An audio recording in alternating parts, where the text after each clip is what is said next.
Hi everyone, my name is Tina and I head up AdTech at IAB UK.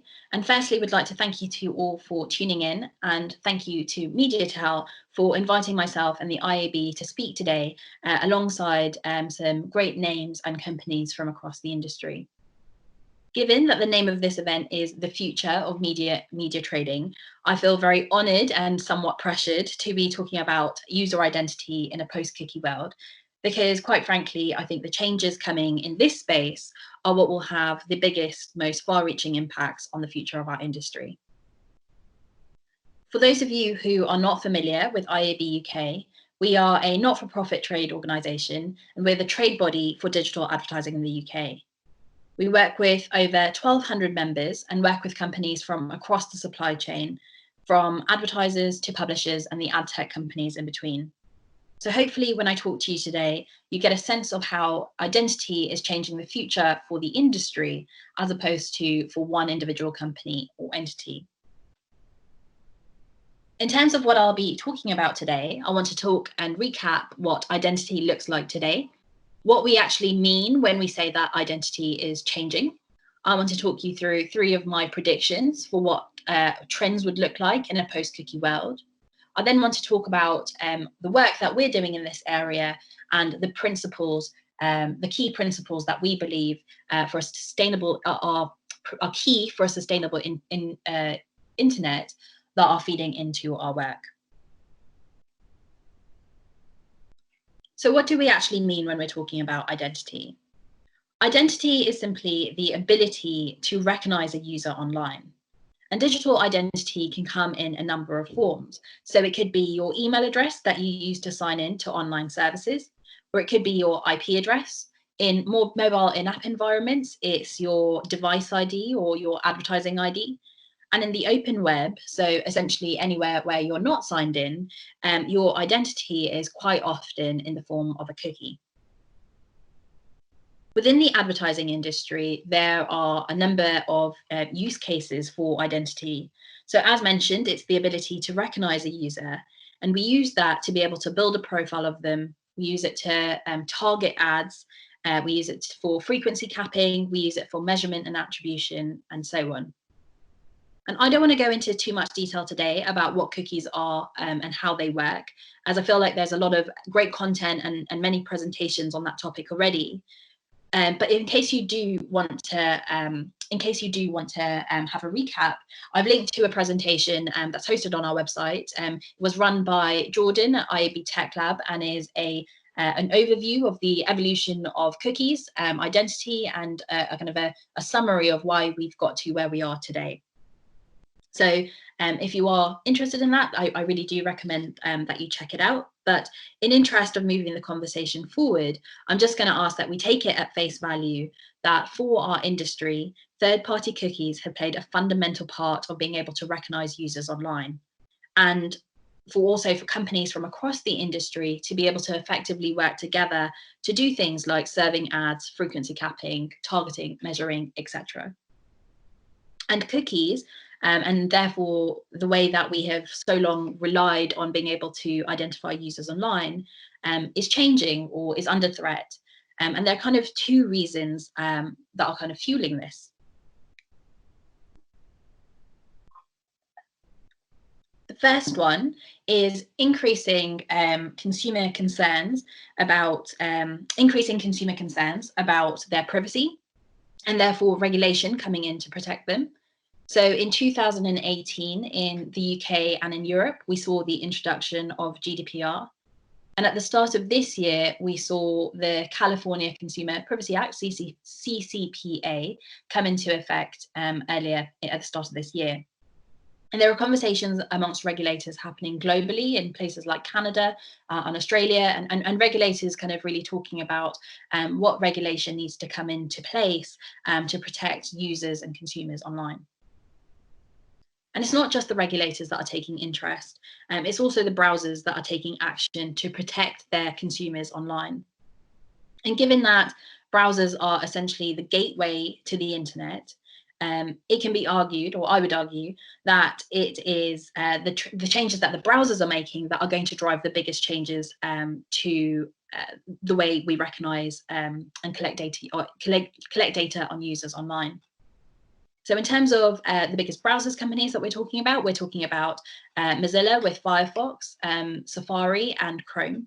And it's important to call out that Safari and Chrome have already implemented changes in their browsers that have essentially rendered cookies obsolete within their environments. Chrome, therefore, earlier this year made a much anticipated announcement that they'll be doing the same to Chrome in the next 2 years. And this has kind of really rocketed the change and action that we're taking on this subject, given that Chrome is the most dominant browser globally.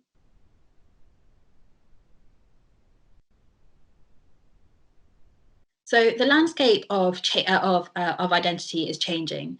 And before the current coronavirus outbreak, this was the topic that really dominated our headlines.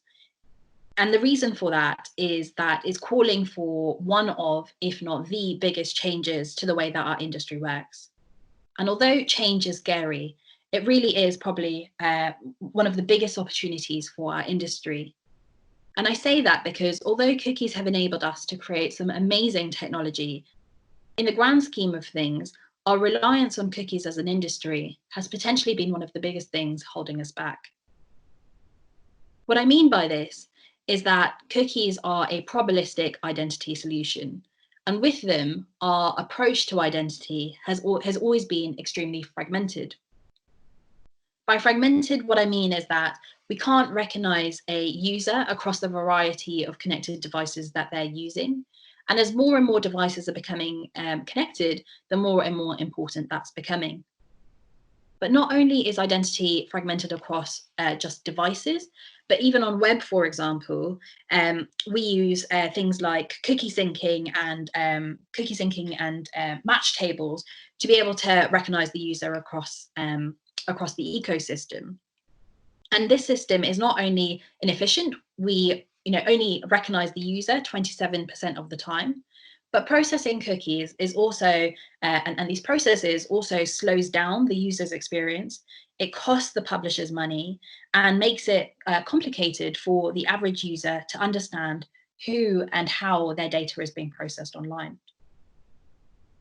So the inefficiencies of cookies have a direct cost on our industry. But if we also look at where advertisers are spending their money, we see that environments that don't rely on cookies are the ones that are growing the fastest. We published our ad spend report last month, and with that, we saw that the top 5 companies within the industry are growing at a faster rate than the rest of the industry. Spend on mobile, and with that, spend on in-app environments, is increasing, and environments like connected TV, audio, and gaming are also increasing in spend, and those are all environments that don't rely on cookies. So if we see this change, if we see this and capture this change as an opportunity rather than a threat, we have the ability to create a solution or create solutions that can help us create a more sustainable future for our industry, even more so than we have been able to with our reliance on cookies. I want to come on to some of the principles that we at IAB UK are using to guide our work around creating a sustainable future. But before that, and just given that the name of this event is the future of media trading, I just want to use some time to talk about what I see as being some of the trends we will see in the future of trading that is being driven by identity. The first one is, and it's kind of just based on kind of all of the information I've just talked about, is that we see that the internet will essentially be divided into 2 ecosystems. The first will be the authenticated web, which is going to be kind of the ecosystem where we are able to identify a user based on deterministic data that the user has provided, such as their email address. And the other is the anonymous web, where we're not able to identify who the user is, and we're not able to infer that information either, because the changes that regulators are calling for and that browsers are making are essentially going to prevent us from being able to do so. But we don't just expect that this will apply to web. We also expect that in the long term, this will apply to other environments, just given the kind of shift and concerns we see regulators having, although there have not been any announcements on this already. So just given these two environments, and I kind of mentioned this earlier, but looking at where spend is moving to, we see that growth is coming in environments where we're not relying on cookies. And based on that, we expect that in the future, the value of authenticated traffic will go up and the value of anonymous traffic will go down. Because of that, I think we'll start to see that some of the more premium publishers, especially those who offer kind of a very clear value exchange to the users using their services, they will perhaps move to a business model where they're able to authenticate their users. So for example, they may move to a subscription or sign-in model. And we're seeing publishers, so for example, The Telegraph, who have moved to this model already. And in the future, there may be some other types of publishers who offer kind of a hybrid version of this model, where they offer kind of a lighter version of their services for users who are not logged in.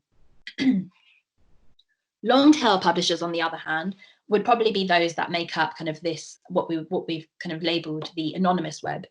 And they would, those kind of environments would still continue to be valuable to advertisers, but perhaps they would just kind of reduce in value, given that it would be more difficult to target and measure the effectiveness in those environments. The second trend I'd like to call out is that in our more privacy conscious world, we already have started to see this already, is that advertisers will start taking an increasing interest in investing in contextual targeting solutions, or solutions where they're not targeting a user on a one-to-one basis, but rather a one-to-many. But what they might start to do is layer on additional data on top of those, so additional non-personal data, I should specify, to help kind of minimize their waste in these areas.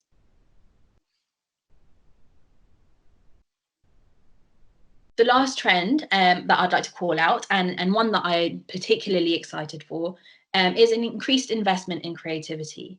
So in a world where there are less targeted ads, I see a future where advertisers are more likely to invest more into the creativity of their adverts to ensure that they are capturing users' attention and that they're making their ads more memorable. And I think, I'm really excited for a future where creativity comes back into the limelight. But I'll kind of call it now that I think that when we get to that, I think we're going to have to watch out and kind of learn where the fine line sits in terms of attention-grabbing ads versus ads that are annoying or intrusive to the user experience.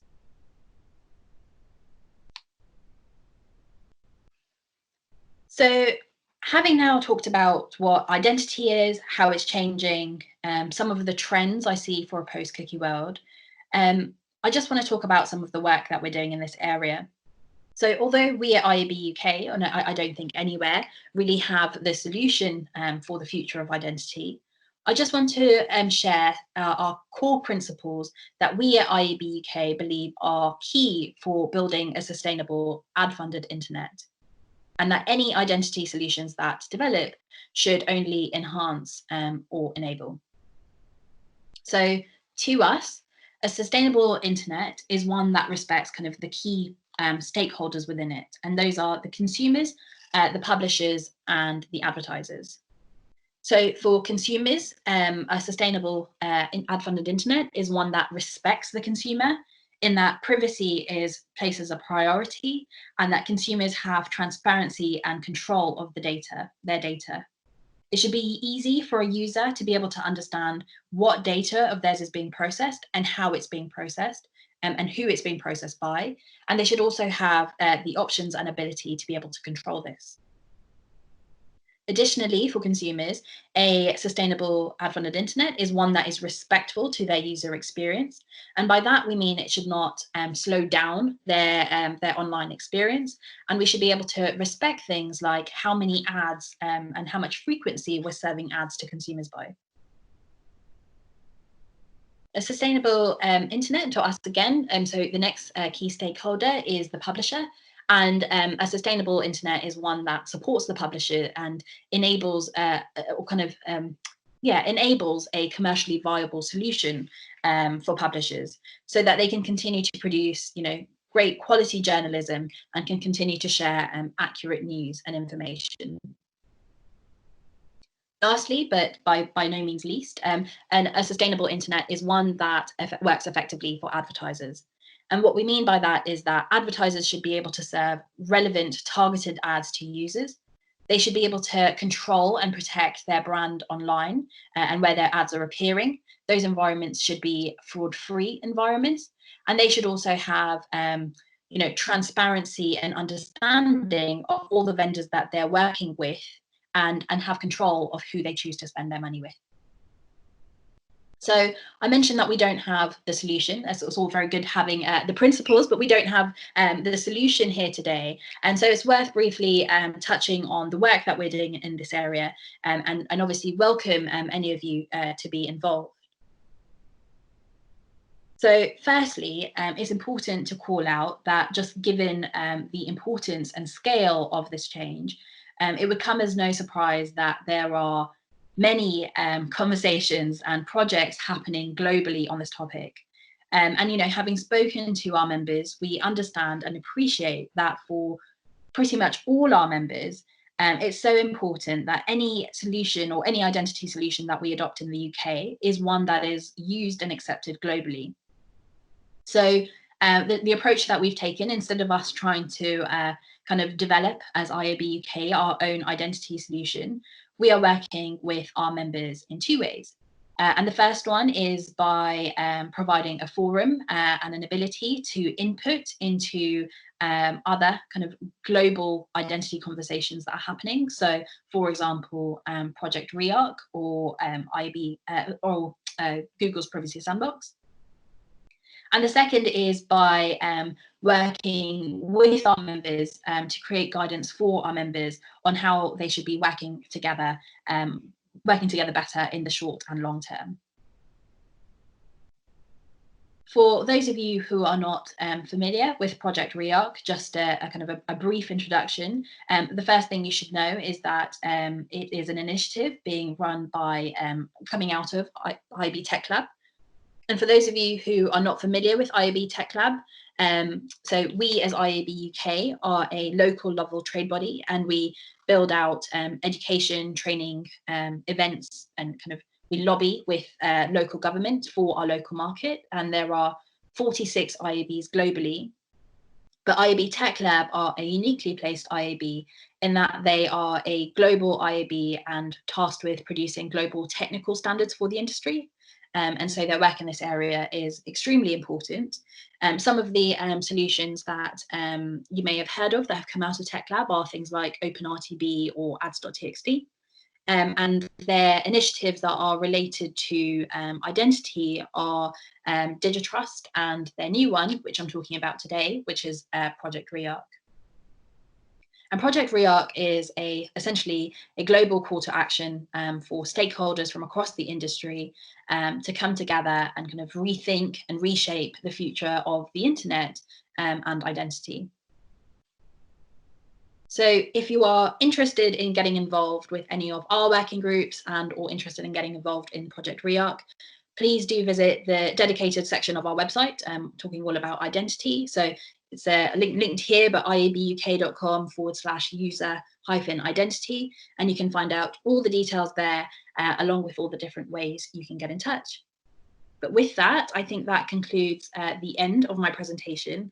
So once again, thank you for staying tuned in. Thank you to MediaTel for having me, and I'm around for any questions if you have any. So please feel free to send them on, and I will get back to you on Twitter.